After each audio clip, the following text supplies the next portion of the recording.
पंजाब के 229 बल्दियाती इदारों को 70 करोड़ 69 लाख रुपए का यूआईपी टैक्स शेयर जारी कर दिया गया है। महकमा ख़जाना की तरफ से प्रॉपर्टी टैक्स से ये शेयर जनवरी फरवरी का जारी किया गया है। इस सिलसिले में ग्रांट के हवाले से जारी नोटिफिकेशन के मुताबिक मेट्रोपॉलिटन कॉरपोरेशन लाहौर को 12 करोड़ 70 लाख रुपये जारी किए गए हैं। म्यूनसिपल कॉरपोरेशन रावलपिंडी को 3 करोड़ 43 लाख रुपये, जबकि ज़िला कौंसल रावलपिंडी के लिए 3 करोड़ 31 लाख रुपये रिलीज़ हुए हैं।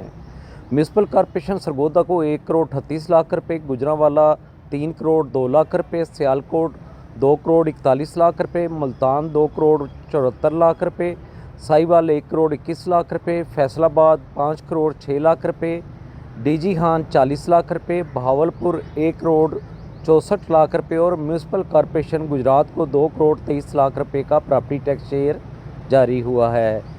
म्यूनसिपल कॉरपोरेशन के अलावा ज़िला कौंसलों और म्यूनसिपल कमेटियों के अकाउंट्स में यूआईपी टैक्स शेयर ट्रांसफ़र कर दिया गया है।